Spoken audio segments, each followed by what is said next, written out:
You guys out there in the container we're filling, who's it? You can put your. So, tools that you are going to need for sure. Full round. Cannot do this without a full round. Half round. You can pretty much also not do this without a half round. The flat one you don't really need. I never use that one, but if you want to use it, you can. Scarpus knife. You definitely need a scarpus knife. Goniometer. Indelible tape measure. This is called a draw knife. This is just a continuity tool. You can buy one of these if you want, but we just kind of have a couple of these laying around here in the classroom. This is for removing large amounts of material if you need to. The way that this works, just to show you guys really quick, there's a blade on here, sharp. You're going to pull to cut plaster. So those of you who maybe wind up with a lot of extra material on the medial side, or perhaps the posterior side, you have like a lot of gluteal tissue that you need to remove, then you can use the draw knife so that you're not here for days with this trying to shave that all down. So if I were to use this tool, you can, hopefully your stand works. No, I'm gonna move. So to use this tool, again, my advice doesn't hold. Honestly, I don't know. No. What about like Who's gonna know? Okay, so you can use removable. Are you guys watching? I don't want to talk to myself here. Sorry. Okay, thanks. So you can remove a lot of material this way. Okay, just want to show you that tool in case you need to use it. Okay, so to start out, this is my medial wall. The anterior side is facing up right now. So I am orienting this in the line of progression, okay? So that means my medial wall is vertical. It's helpful since I did my skirt that it's flat and parallel to my medial wall. So it's just another visual thing that helps me get this oriented. If this was some other shape, that might be confusing. It might be hard for me to do that. So that's why I advise you guys to have that flat. Also, so you don't have to remove a lot of material from that side because you do want it to be flat. Okay, so I'm going to try to lock this in. Hopefully it won't move on me. So first thing I'm going to do is just bisect my socket up here, basically at the highest point of my medial wall. I'm going to bisect it. And then I'm drawing a line that is going to be parallel with my pipe, because my pipe is also holding the line of progression for me since I filled it with my flexion and adduction. So I'm just going to draw a line that goes right down the middle. And I'm going to just carry that down over the distal end. And so if I'm looking at this from this viewpoint, this line across the distal end of my cast should be parallel with this medial wall. So that is going to be my line of progression. Okay? And you placed it right, you divided the socket in half? In half. Okay. Yep. Okay, so next I'm going to rotate my cast so that the medial wall is facing up. Okay, so I can use this line that I just drew on the bottom. It should now be parallel with the flare. So, okay. So in my cast, since I already have this kind of nice flare that's coming out, that's what we need to create. Some of you may not have this much of a flare out. So that's just when you guys are casting and you have your hand placed on the medial side of their leg, having enough plaster that's coming up and over the top of your finger kind of creates this flare shape that we want to have. So that's part of why when you're casting, I kind of told you to try to get that, because then I've already created a shape in my socket that I want. I don't have to recreate it through my mods. So I already have that. Even though I already have that, I am gonna still cut into this area and flatten it off a little bit. But you can see by my hand position, I already have my flare, and this is already fairly flat right here in my line of progression. So if we take a good cast and we capture these things in our cast, it saves us time and guesswork later.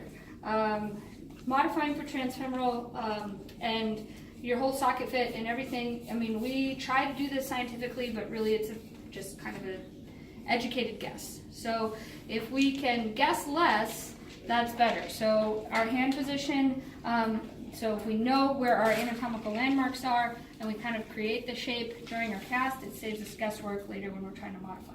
So first thing I'm going to do, so I know this was where my thumb was marking ischium. So I know that my thumb was pushing up hard on ischium, so this is basically the deepest point where my thumb is, that's ischial level. Okay, so I got to kind of draw it on the outside here. So what I want to do is draw this line all the way around this. I want to make sure that this line, as best I can, is perpendicular to my pipe. Okay? So I'm going to draw that. I'm going to just take that all the way around my cast right now for ischial level. Can use the rubber band again like we did in Transtib if that's helpful.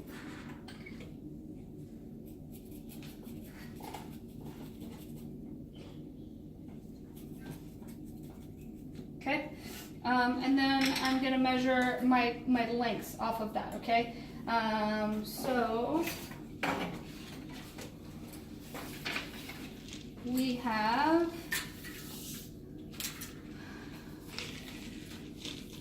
ischium to the end of the residuum, 14 centimeters.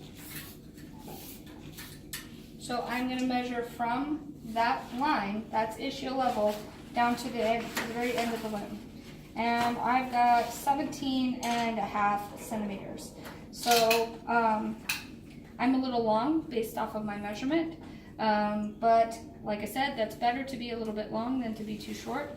But we're also going to reference a couple other lengths. It's actually part of why it's helpful to have several different length measurements to reference, because as we know, this is a difficult one to take, right? Ischium to the distal end, to get that right. So it's good if we double check with our trochanter to distal end as well.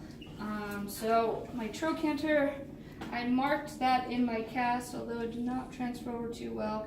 It's approximately there. So trochanter to end of residuum, 18.5 centimeters. And I'm measuring 20. Yeah, right about 20 centimeters. So again, I'm a little long, but I'm not worried about that. If I'm that much long, that's easy for me to handle, either by reducing material from the distal end, or if my socket is too long, I can just put a pad in the bottom. It's much better to have a socket that is too long, it's easy to fix, versus a socket that's too short. That's a bigger problem for you to fix. You really can't fix it without making a whole new socket. So leave your socket a little long, err on the side of long. And then we're going to do ischium to bone end. In our case, when we were checking those measurements, the length, so basically we're checking, we're not doing anything. So basically we're checking. You're just checking. We're just not doing anything because we don't have a chance to recast again. So if we're too long or too short, do we do something? Yeah, you do. So if you are too short, then depending on how much too short you are, so let's say mine was too short by like an inch, then I might choose to move ischial level up an inch. Does that make sense? Now I just lengthened it. So then when I build my brim, I'm building it an inch higher. Do you have to reshape the ischium? Yeah. You have to take material, it's like a pin, but yeah, basically. it is. Okay. But If it's go ahead. she's just checking all the measurements to know like her starting point with everything first, but then you will address each one as you go. Yeah. I mean, just kind of based on the situation, you would make different decisions. So the fact that this is long, the thing that I would do at the end might be to take material off of the distal end and shorten the whole thing up. But at this point, I'd rather leave it long. That's an easy modification for me to do. Right? Take a little material off the bottom. So that's fine. If it's too long, cool. I'm just going to go ahead with it the way that it is and then deal with the length later. But if you had to, like, it was too short, it's better to modify it before doing the next steps that you have to do with all the lines and everything? No, we're going to do it from the beginning. So my first, all right, so if this was an inch too short, I'm going to basically say, okay, my ischium needs to be an inch higher. So I'm going to redraw ischial level an inch higher and then build my medial wall and then go from there. Oh, okay. Off of that new line. Sure. Okay? So but this looks fine. Like I said, I'd rather have it too long. The one thing I do want to do is ischia or trochanter to bone end and ischium to bone end. So this is ischio. I know my bone end is going to be here on the distal lateral side. But this is ischio level here, so I can use this to measure from ischium to bone end. Ischium to bone end is exactly the same as ischium to distal end. Yeah, Did they have a that's not right. Huh? Who's the patient level? Sid. I don't know. They shouldn't be exactly the same. Bone end is always going to be a little bit shorter. Yeah. Anyways, that's fine. So double check that on your measurement. We can use the trochanter, maybe trochanter to bone end 17.5.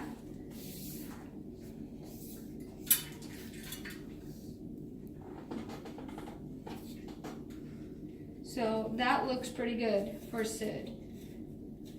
So that's the distal lateral aspect of the femur. So we want to know where that is because this is where we may need to create a relief. Also, this area on the lateral side is where we're going to flatten off to try to control the adduction of the femur. But we want to stay away from the distal end. We don't want to put pressure there. So when we flatten off, we want to stay proximal to that. Okay, so those are the first couple things I want to check is just the length, so that way I know as I'm cutting in all of these walls that I'm not short-socketing my patient, okay? So, next thing is medial wall. So I'm going to put this back with the line of progression horizontal with the floor.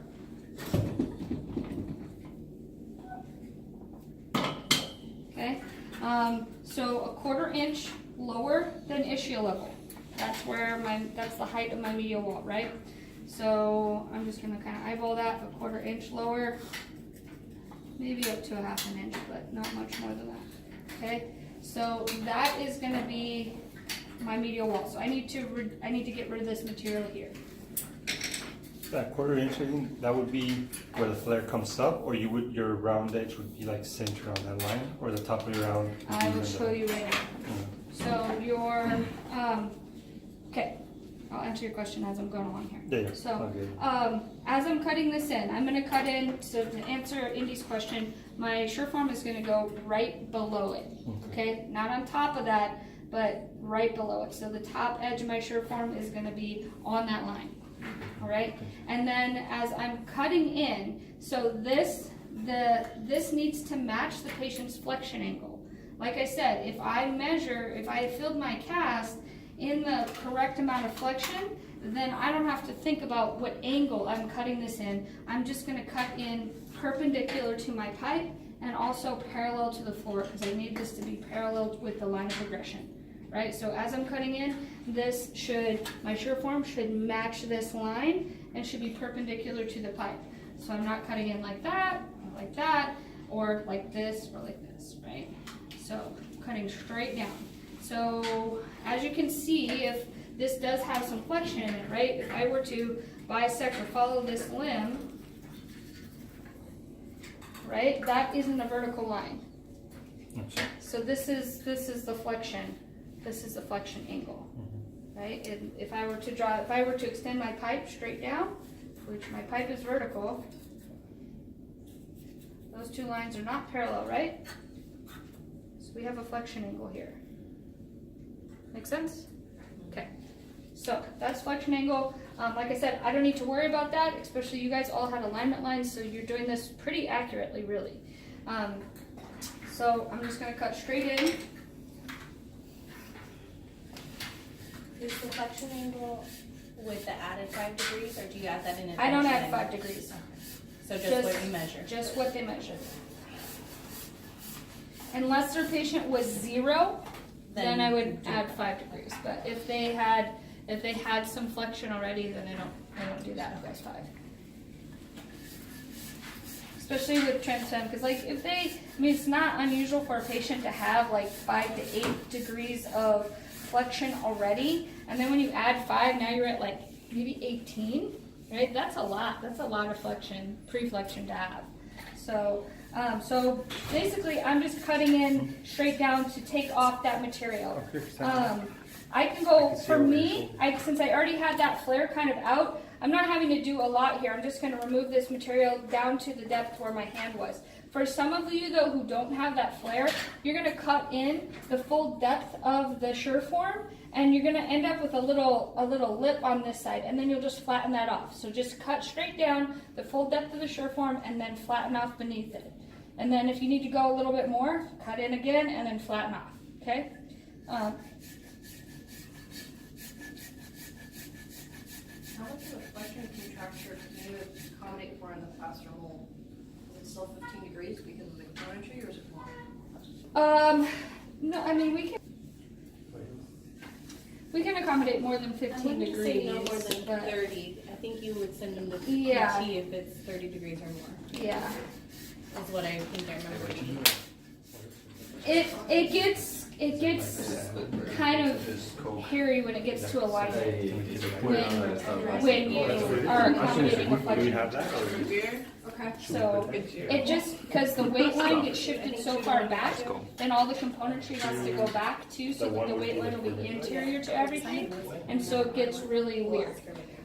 So even a small amount of flexion is kind of makes it weird, but it's doable. I mean, I've accommodated for a guy who was on hospice and just needed to be able to transfer. He wasn't walking, had like a 40-degree flexion contracture. I made a leg for him, but it had a manual walking knee, so his knee was totally solid when he stood up, so it didn't matter really where his weight line was. So there are scenarios where you might do something where somebody has more than the desirable amount of flexion. But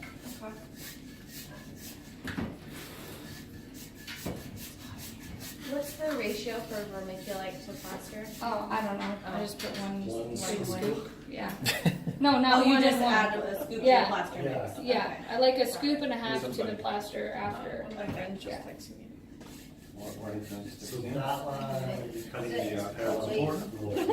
Yeah, perpendicular to the plaster for your flexion.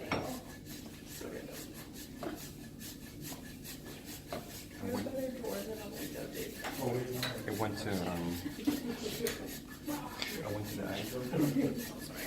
He's really good. And you did it. Well, I used to give you the fun. It's really, it's probably one of the best doctors I've ever. Really? He's an old guy, and he's really clear, and he's really good. I'll try it.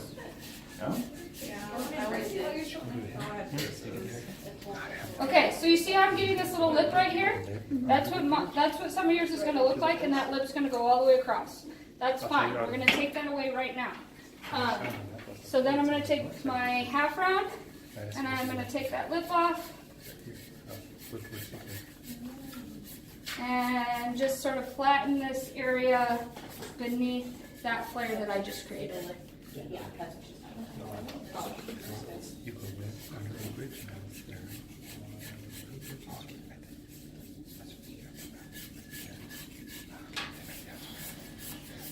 Okay. Next, what's next? Do we start working on the walls? Which one's next? Posterior. Medial wall, yes. Isn't it? I was like, 35 degrees? The posterior. What's the one in between those two? the hamstring wall. Hamstring wall. That's exactly what I All said. right, so Sid has average tissue consistency. Who's got the form? I don't remember what the numbers are. 35? 35? Somebody got it. I just saw it. His average was 34, no, 35, 30 to some 35 to, oh no, 35 to 40. Right? For hamstring angle. 35 to 40. Okay, so we're gonna go with 35. Okay? So this is important. You're gonna use this trick right now on a bunch of different things. Okay? Not a bunch, but a couple of different mods that are important when you're trying to measure an angle. Okay? So 35 degrees. So I'm gonna put my goniometer at 35 degrees. Okay. It's 35 degrees off of the medial wall, right? So I'm gonna put one arm on the medial wall, and then I'm gonna rotate my cast until this arm is parallel with the floor. Okay? Boom. Then, It was in my moment. hopefully that doesn't move around too much. Tighten that down. Double check it. Which one is parallel? This one. Okay? So now, which that means I just rotated my cast exactly 35 degrees. Okay? And now I can cut in parallel to the floor again. So I don't have to try to make sure my shirt form is at 35 degrees off of this. I can just cut straight down. Okay? Is there a wire brush? Probably like cabinet in the back.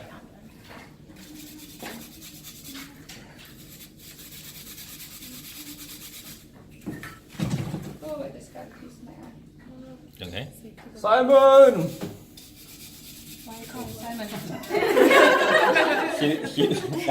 He's the washer cleaner. No, the eye cleaner. No, he just disappeared. I don't know how it works here. Okay, so now, Bring the water. I'm gonna do it one-eyed.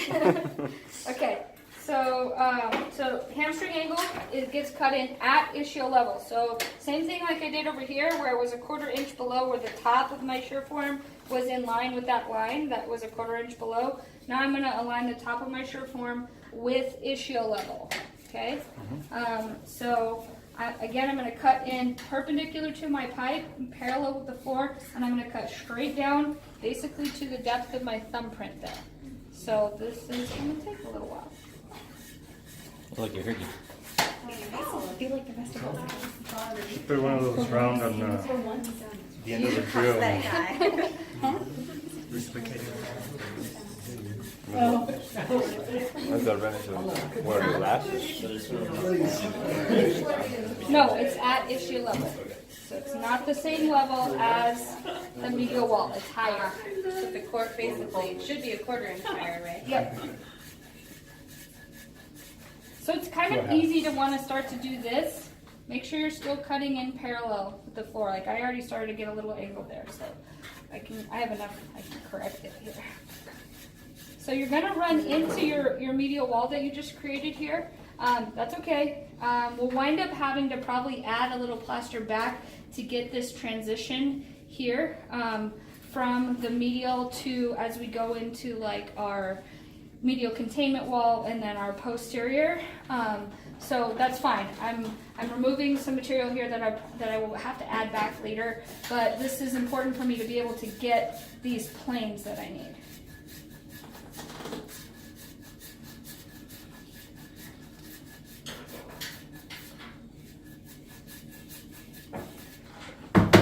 Okay, so same thing, I'm going to just flatten this off.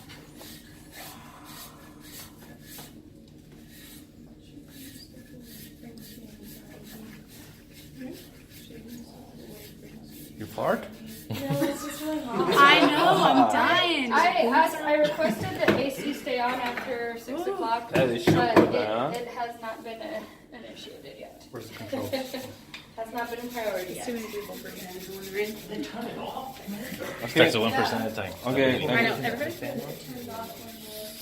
I'll stop breathing for you. Well, in Transfemoral, like I said, if you're not sweating, then you're not doing it right. That's true, very true. The whole time, the entire time. Or you're lucky and have AC.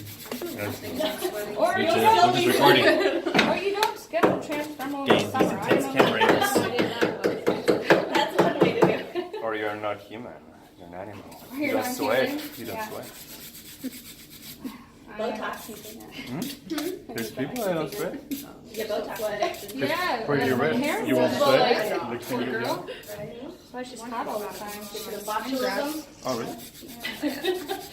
all the day.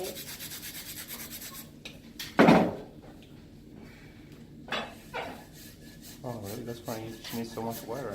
Yeah, that's why she She always has drinking ice, water, and huh? she always has her ice water. Oh. Because she had, like most of her body was either skin graft donor site or skin graft, neither of which produced sweat. So it's really Jeez. hard. Crazy. No, I thought about Who's that. that, Brenda? Karen, you're Karen.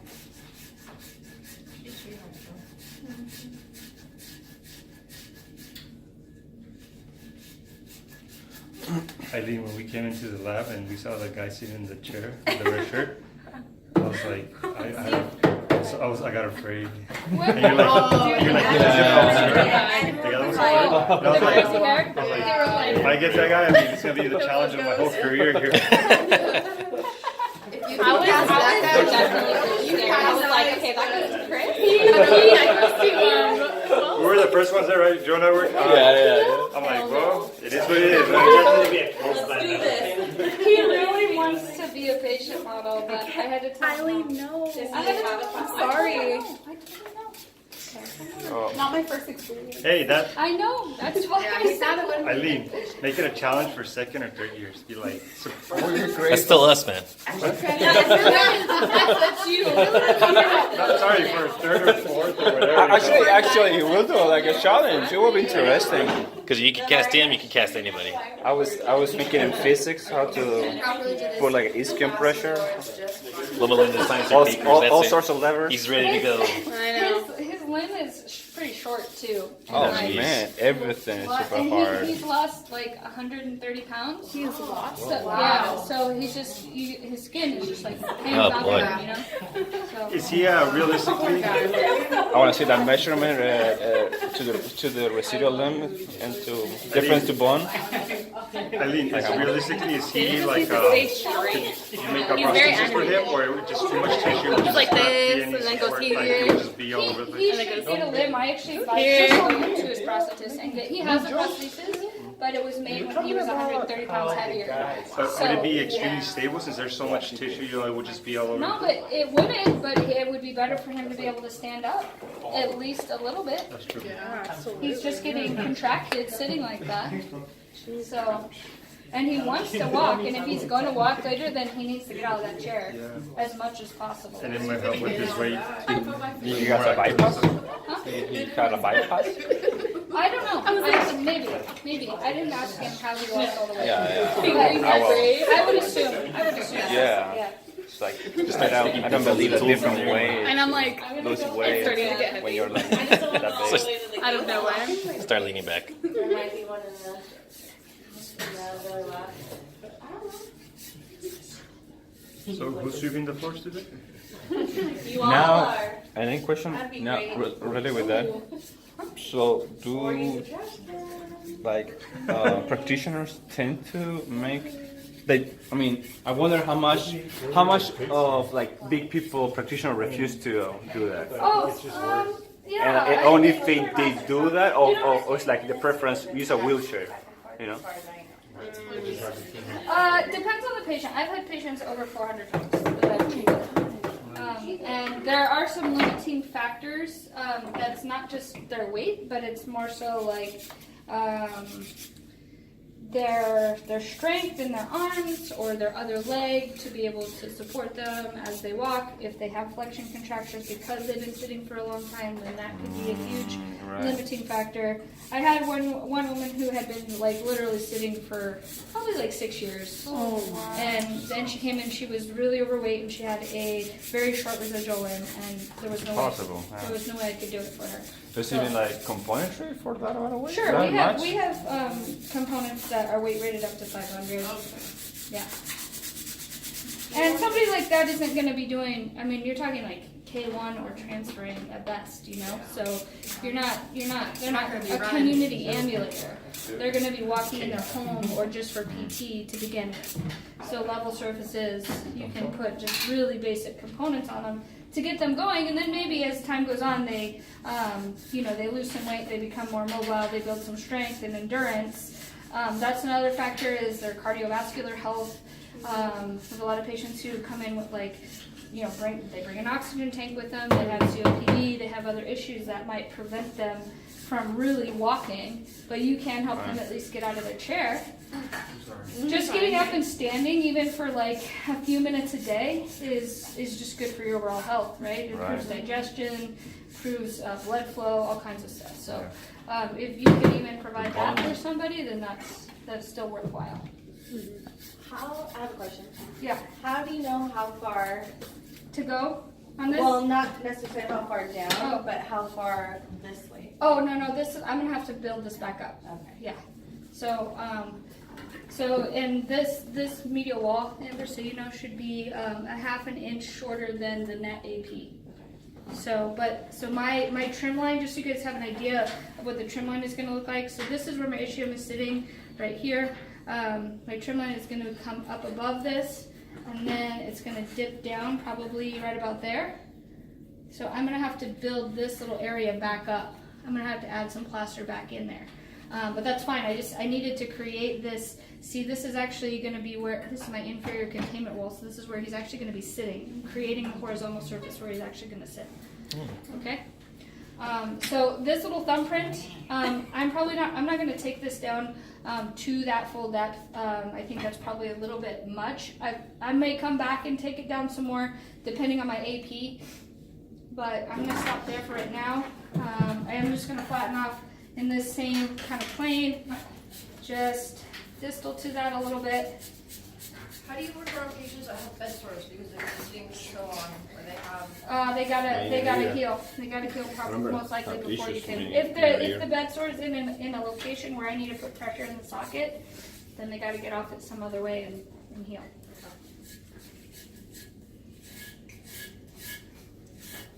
Okay, so now going to the posterior wall.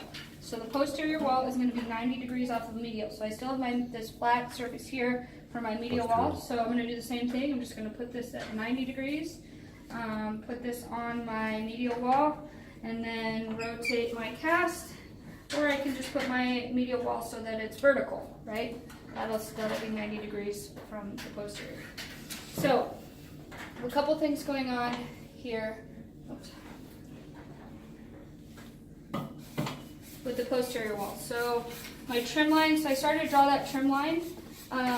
So the trim line here is actually going to come up above ischial level. So this is going to be my posterior containment wall, right? My ischium is in here, sitting right there. So I'm going to contain it on, I've got my inferior containment, I'm going to create medial containment, and then posterior. But here at ischial level, so this is basically kind of like where gluteal fold is. So I want to create this same sort of radius or flare out right here at ischial level, 90 degrees off of the medial wall. So same thing that I did here, and here, I'm going to do there. I'm going to cut straight in, perpendicular to my pipe, parallel to my floor, right at ischial level. So the same level as this. I'm just kind of bringing this around. And for this one, I'm not gonna cut in quite as drastically as I did on that entering angle.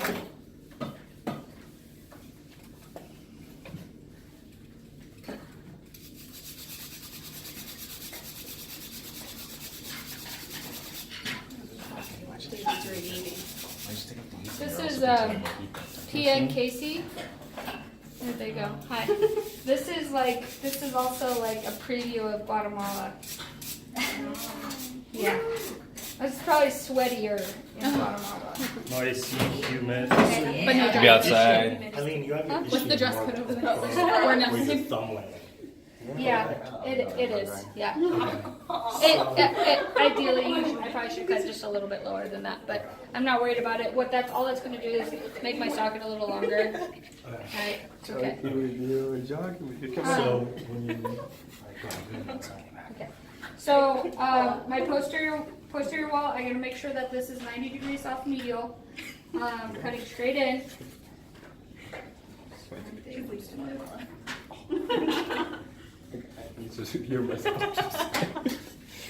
I'm gonna secure this.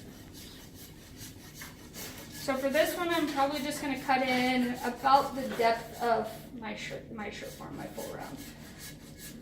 Sorry.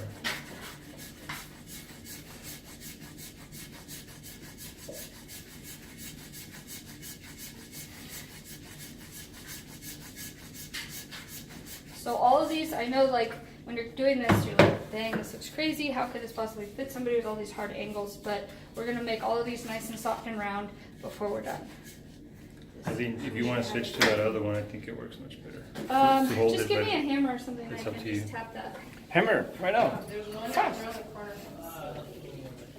Let's go. Hammer. There you go. Would arrive.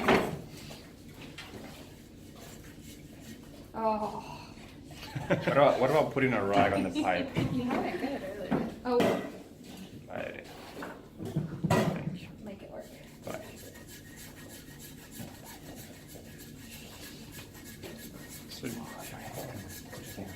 Okay, so I'm gonna cut that in, do the same thing that I've been doing, cut it in, and then flatten this off beneath there. Oh yeah, this type of ice, but attached to a bench that doesn't. Also, this reminds me of Guatemala, this moving all the time. We got down there and like they have like, you know, just real like rustic little pipe ices that they just like handmade or whatever. And did you meet Hala from the class? Like little Hala, she's like, oh my gosh, how is it down here? They have better equipment than what we have at home. Because it worked better. Yeah, that's funny. So, okay, so that's gonna be your posterior wall. Like I said, this is gonna wind up being more of a smooth transition out to encompass the gluteal tissue, and then also kind of have a horizontal surface for the glutes to sit on. Before we transition to the lateral wall, I want to do the medial and posterior containment walls, and just show you that. Now, of course, I can't get this one done. Okay.